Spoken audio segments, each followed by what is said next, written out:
Bonjour à tous, je suis Acritique Masqué, bienvenue dans cette quatrième rétro-critique consacrée à la saga James Bond, et donc on va parler du quatrième volet Thunderball en anglais, Opération Tonnerre en VF.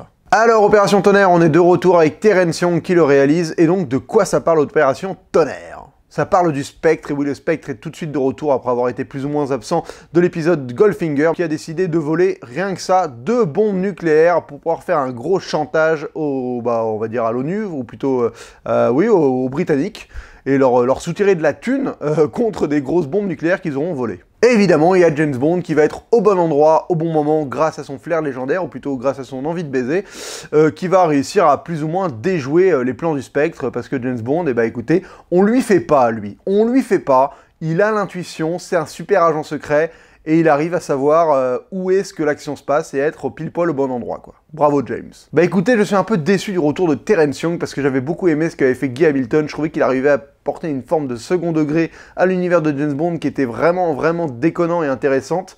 Et Terence Young, il est très premier degré et j'avoue que c'est un peu le mérite de me faire chier. Parce que, globalement, ce qui se passe, c'est franchement intéressant. Le plan du Spectre est plutôt cool, avec le fait de voler un avion qui contient des bombes nucléaires, en changeant le visage d'un mec par la chirurgie esthétique. Enfin, c'est totalement un peu tiré par les cheveux, mais le problème, c'est que c'est pas du tout traité avec un léger second degré qui fait que la pilule passe un peu mieux, quoi. C'est tellement premier degré que y a une forme de lourdeur qui s'en dégage, quoi. Ça, pour moi, c'est très vite représenté dans cette fameuse scène du début, donc où on a cette fameuse mission qu'on prend en cours avec James Bond, qui est à l'enterrement d'un mec et qui suit la veuve. Et en fait, la veuve se retrouve être le mec en question qui était supposé se faire enterrer. Donc déjà, voilà, c'est grotesque, mais c'est pas du tout traité d'une manière grotesque. C'est hyper premier degré. Donc bon, voilà, c'est plutôt cool. Et après, d'un coup, il sort de son cul un jetpack. Enfin, il le sort littéralement de ses fesses.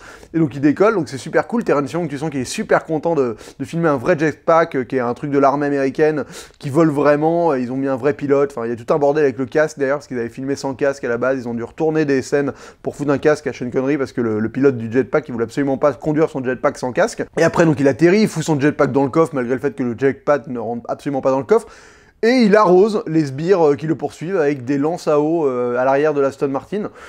Tu vois, c'est-à-dire que c'est pas vraiment cool tout ce qui se passe. Enfin, ça pourrait être cool, mais c'est un peu ridicule et il n'y a pas du tout ce côté de second degré de se rendre compte qu'on est un peu ridicule d'arroser des méchants avec une lance à eau, quoi. Et là où Guy Hamilton, je trouvais qu'il arrivait toujours à rendre le côté ridicule un peu jouissif, et bah moi, Terence Young, pas du tout, quoi. Franchement, j'ai vraiment du mal avec toute la première partie qui se passe dans le spa. Il y a une énorme coïncidence, le fait que James Bond soit pile poil là, où le mec qui va se faire changer le visage est...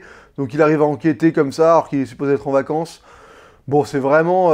déjà, ça, c'est pas terrible. Regarde, après, il y a tout un enchaînement de séquences où ils se font presque des canulars, où le mec, il veut le tuer, mais en fait, il met genre la machine à fond, et après, James Bond, il refait pareil en le mettant la machine à fond, pour genre se faire mal mutuellement, mais c'est genre des blagues, en fait. Enfin, les gars, vous êtes des agents secrets, mais juste butez-vous. Enfin, le mec assassine James Bond, il a accroché totalement désarmé devant toi, juste tue-le, au lieu de faire « Ah, regarde, je vais te torturer en mettant la machine à fond et tu vas trembler dans tous les sens ». C'est nul, quoi. Enfin, ça, c'est vraiment...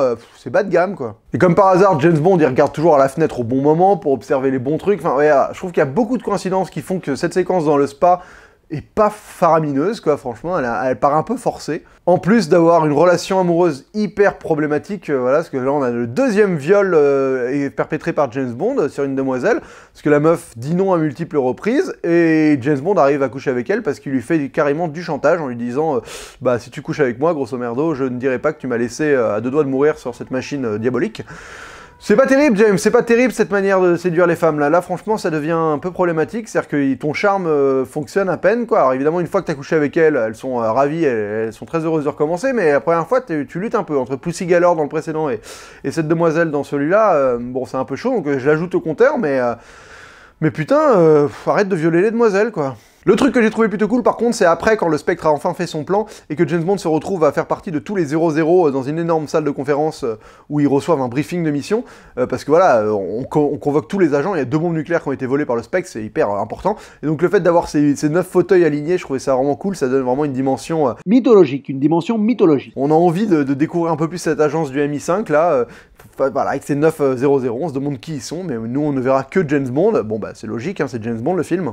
Et le truc qui me fait rire, c'est que James Bond il flash sur la sœur du mec à qui on a changé le visage, et direct son intuition lui dit genre je vais aller voir la sœur, elle est plutôt bonne, on va aller voir ce qui se passe en plus aux Bahamas, ça va être plutôt cool.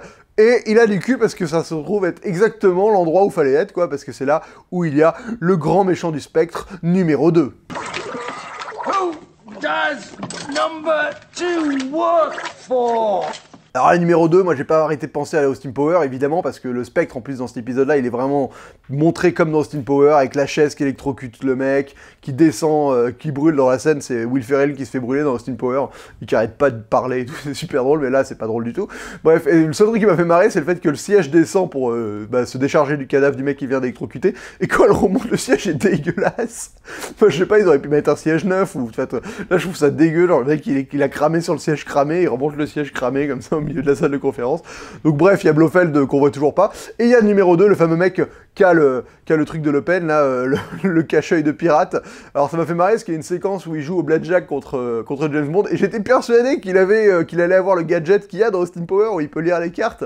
Et non, en fait, James Bond, il le bat aux cartes comme une merde, enfin comme le numéro 2 est une merde, quoi, qui perd au blackjack direct. C'est toujours pas le blackjack, c'est encore un autre jeu, mais je sais toujours pas quel jeu c'est, ça doit toujours être le baccarat. Et les experts de James Bond, dites-moi quel jeu de cartes c'est, bordel. Bref, numéro 2, c'est Emilio Largo qui est sur un bateau et qui a des requins dans sa piscine, donc c'est un vrai méchant de James Bond affilié au Spectre.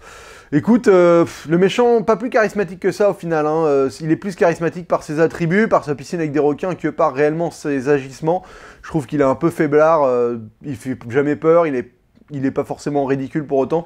Enfin, par rapport à Goldfinger, il est de piètre amplitude, je trouve. Voilà, après, bon, il y a toujours ce jeu de chat et à souris où il invite James Bond, c'est lui. On sait tous les deux que James Bond, c'est l'agent secret. D'ailleurs, c'est bizarre parce qu'ils connaissent Dr. No, ils savent que James Bond, c'est un agent secret, mais il y a toujours ce jeu étrange où tu te demandes si les méchants sont conscients réellement que James Bond, c'est un 007, ou si vraiment ils le savent pas, mais vu qu'ils font vraiment semblant de l'inviter chez lui. Enfin, ils pourraient le tuer plein de fois, mais ils le font pas, quoi, parce qu'ils veulent pas attirer l'attention du MI5 ici à Nassau, aux Bahamas. C'est peut-être c'est pour ça qu'ils le tuent pas, donc tout est cohérent. Excusez-moi, j'ai soulevé une incohérence qui en fait n'en est pas une. Mais bref, il y a cette relation, voilà, où ils s'invitent, ils jouent au ball trap, et j'aime bien, c'est toujours jouissif ce petit côté. On sait tous les deux qui je suis, mais à la fois je fais semblant d'être un autre mec.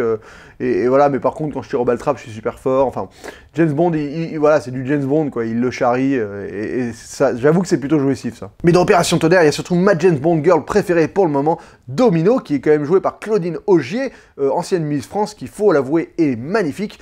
Et pour moi, c'est vraiment une vraie James Bond girl, dans le sens où elle a un lien avec le méchant, et elle tombe amoureuse de James Bond, ils vont baiser dans l'eau. Je vais d'ailleurs ajouter un compteur encore une fois, poum poum poum, grâce à toutes ces bulles qui sortent de ce rocher. Oui, c'est des coquinoiseries.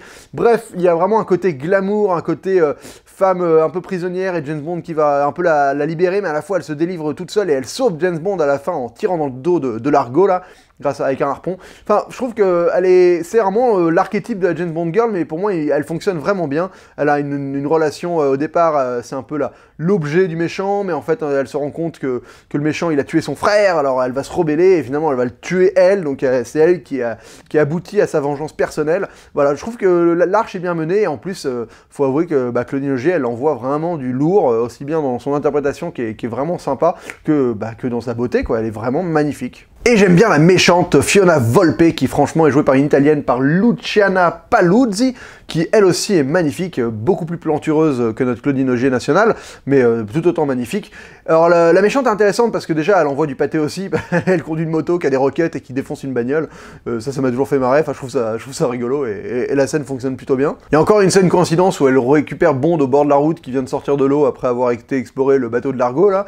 Bon, ouais, c'est une grosse coïncidence, mais ça fonctionne. Et donc, bref, elle prend James Bond au bord de la route, elle conduit super vite, elle le fait flipper. C'est vraiment une meuf qui a du charisme, qui a du cran, tu vois, qui a peur, tu sens qu'elle a peur de rien. Et c'est vraiment pas mal. Elle va capturer une des agents coéquipières de James Bond, Paula, et qui finira morte. C'est un peu triste d'ailleurs. Mais bon, évidemment, elle passera quand même à la moulinette de James Bond. Et oui, elle est dans une scène que j'aime beaucoup. Il débarque dans la salle de bain et qu'elle lui dit vous êtes trompé de salle de bain. Il lui dit apparemment, de mon point de vue, j'ai pas l'impression de m'être trompé de salle de bain. James Bond, quel charmeur. Après, elle lui dit bon, bah, passez-moi un truc à mettre. Et il lui passe juste 2 souliers. Donc, c'est franchement gaulerie. En plus, voilà, elle est vraiment belle. Et bon, évidemment, ils vont se consumer cette tension sexuelle entre eux. Donc, on va rajouter encore une demoiselle au compteur. Ce sera la dernière de l'épisode. Et oui, ça fait donc 3 conquêtes dans cette opération Tonnerre. Il est dans sa moyenne, James Bond, il est dans sa moyenne. Belle moyenne. Bravo, James. Et donc, voilà, bah, évidemment, elle finira morte comme elle meurt un peu comme une merde. Elle meurt dans une scène où James Bond, elle danse et elle se fait tuer par un sbire de Largo qui voulait tirer sur Bond et il a réussi à la tourner au bon moment. Enfin, c'est un peu grotesque la manière dont elle meurt. C'est dommage parce que c'est une bonne méchante qui méritait une mort un peu plus cool, quoi. Un peu déçu par les gadgets de cet épisode, malgré le fait que Q débarque aux Bahamas avec une chemise hawaïenne magnifique. Bahamas, chemise hawaïenne, c'est pas cohérent, mais c'est pas grave. Un peu déçu, oui. Alors, il y a une montre qui permet de calculer la radioactivité, donc pour trouver les bombes, bah, c'est pratique. Il y a un appareil photo qui permet de prendre des photos sous l'eau et dans le noir. Bon, bah, c'est pas faramineux comme gadget pour le moment. Il y a un truc qui est pas mal, c'est le respirateur portatif pour pouvoir respirer sous l'eau, qui m'a évidemment fait penser à ce que le George Lucas a utilisé en Star Wars avec les Jedi quand il s'enfuit de chez les Gungans. Donc, clairement, George Lucas, tu es inspiré d'Opération Tonnerre, c'est évident, c'est le même appareil. Donc ça j'avoue, c'est le seul gadget que j'aimerais bien avoir moi, que je trouve plutôt sympa. Et il y a une pilule GPS que tu avales. Ouais, ça me fait marrer, parce que je me dis, putain, merde, si t'es malade, que t'as la chiasse, le truc, ça marche pas très longtemps, quoi. Purée, blague sur le caca. Et il y a aussi cette espèce de jetpack sous-marin dont je vais parler un peu plus tard, dans le climax final, mais j'en suis pas encore là. Il y a une bonne séquence d'infiltration dans la maison de Largo, où James Bond, il arrive à faire en sorte que les gardes se tirent dessus, par exemple. On voit qu'il est malin, par contre, il perd son flingue, après il se fait repérer, il se retrouve à être à deux doigts de se faire bouffer par des requins. D'ailleurs, comme avec l'Amigale, ils ont mis une vitre pour protéger Sean Connery des requins, ça se voit, il y a un moment il est carrément appuyé sur la vitre. Mais bon, la séquence fonctionne, il est habillé en noir, il s'infiltre, il y a des requins, c'est vraiment du vrai 007, quoi, du vrai James Bond, c'est plutôt sympa. Donc il y a quand même des trucs qui valent le coup dans ce film, mais j'avoue que le fait de pas avoir de second degré, alors qu'il y en avait eu dans le film un tout petit peu avant, dans Goldfinger je veux dire, bah c'est un peu dommage, quoi, c'est un peu dommage. Par contre, il y a vraiment des séquences qui sont moyennement réalisées, et par exemple cette séquence dans le carnaval où James Bond arrive à s'évader grâce à une bouteille de rhum. Alors c'est un peu grotesque parce que déjà le rhum, au moment où il est mélangé au feu, ça fait genre une explosion. Alors que, bah non, normalement ça devrait juste s'enflammer, quoi. Là ça explose, genre, comme ça. C'est un peu grotesque, après il se fait tirer dessus, on comprend pas trop, c'est pas très bien filmé, l'enchaînement des plans pour comprendre qu'il se fait tirer dessus. J'avoue que c'est un peu bizarre, et en plus tu comprends pas vraiment si c'est une éraflure, comment il s'est fait tirer dessus. Bref, il saigne. Et après, c'est la mort de Fiona juste après. C'est vraiment pas une séquence que je trouve terrible, alors que pourtant le contexte est cool au milieu de ce carnaval et tout, mais là, tu sens que Terence Young, c'est quand même pas le réalisateur le plus habile pour les séquences un peu dynamiques, quoi, un peu jungle style dans la rue, caméra à l'épaule, tout ça, ça il maîtrise pas vraiment. Et pareil, il y a une séquence sous l'eau où il se bat contre des gardes, qui est nulle, avec une porte qui va se refermer, il y a une tentative de suspense sur le fait va-t-il réussir à sortir, finalement il n'y arrive pas d'ailleurs. Il est franchement pas terrible, avec plein de plans sur son visage comme ça qui reviennent, il utilise les mêmes plans 2 fois, enfin... Bon, les séquences aquatiques, ça va pas être évident à réaliser, mais celle-là, elle est franchement, c'est vraiment la pire du film, quoi, en tout cas. Parce que putain, qu'est-ce qu'il y en a des séquences aquatiques, tu sens que le mec s'est dit, je vais aller aux Bahamas faire la moitié de mon film sous l'eau, ouais, trop bien. Il y en a plein, et elle dure une plombe à chaque fois, donc il y a la séquence où ils extraient les bombes de l'avion. Alors les designs des trucs sont cool, les designs du sous-marin sur lequel ils mettent les bombes, c'est plutôt sympa, les designs de leur espèce de jet ski aquatique avec des lance-harpons, voilà, les designs des objets sont vraiment cool, mais les séquences sont longuettes, quoi, parce qu'en plus il n'y a pas de dialogue, c'est juste de l'illustration, c'est vraiment plom, nous sommes sous l'eau, nous manipulons des bombes. Après, t'as une autre séquence où James Bond va espionner, où il se bat contre un garde et il lui arrache son détendeur, hein, donc le mec peut plus respirer.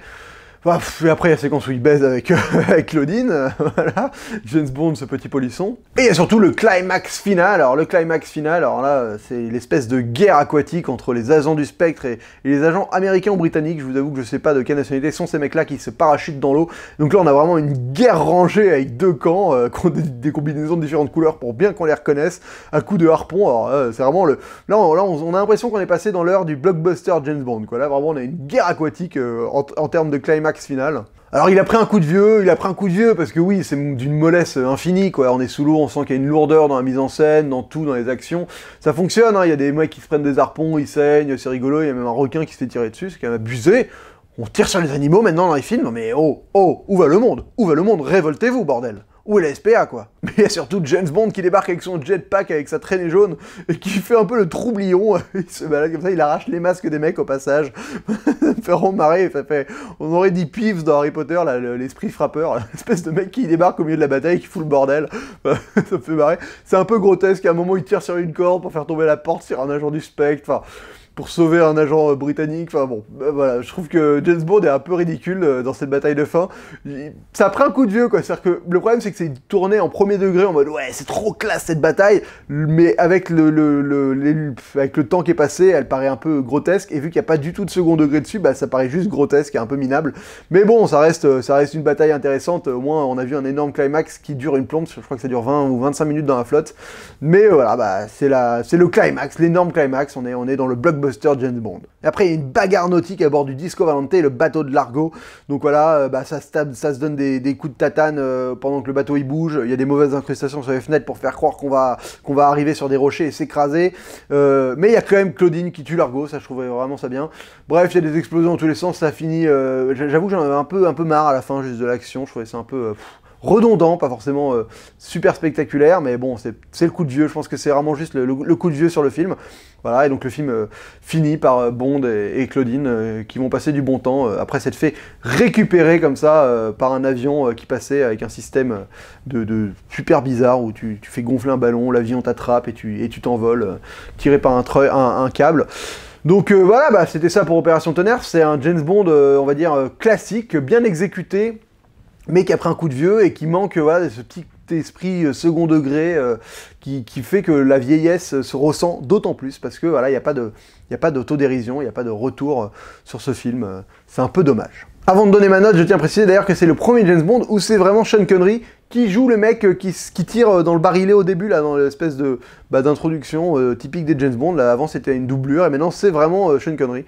Voilà, je voulais juste préciser ça avant de donner ma note. Bah écoutez, je vais devoir lui donner seulement la moyenne, la note de 2,5 masques sur 5. C'est un bon film, il y a du dépaysement, on va aux Bahamas, il fait beau, c'est chaud, c'est sympathique. Il y a des choses intéressantes qui se passent, il y a une bonne méchante, une bonne James Bond girl, mais bon, pas des très bons gadgets, pas des scènes vraiment mémorables non plus, manque un peu de vrai, tu vois, pas d'enjeu, mais de profondeur dans les relations entre le James Bond et le méchant. Je trouve que c'est un peu volatile. La fin, bon, c'est de l'action, mais c'est un peu longué, un peu... Il n'y a pas non plus énormément de rebondissements, c'est un poil trop monolithique. Il ressemble un peu à Dr No, je trouve, sur le principe. C'est James Bond va là, il enquête, il trouve le méchant, grosse bataille de fin, et il gagne, voilà. Donc ça manque un peu de surprise. Voilà. Donc je lui donne seulement la moyenne. En moyenne, voilà, je vais commencer à être un peu plus exigeant sur les James Bond, hein, vu que je commence à en avoir vu 4. Bah écoutez, c'est tout pour cette critique, on se retrouve très vite pour une prochaine, n'hésitez pas à la partager, n'hésitez pas à mettre un pouce bleu vers le haut si vous avez aimé, un pouce vers le bas si vous n'aimez pas, n'hésitez pas à me dire dans les commentaires ce que j'aurais pu oublier, vous êtes des experts en James Bond, il y a plein de gens dans les commentaires qui me disent des choses super intéressantes à chaque James Bond, enrichissez-moi de votre savoir sur cette saga cinématographique.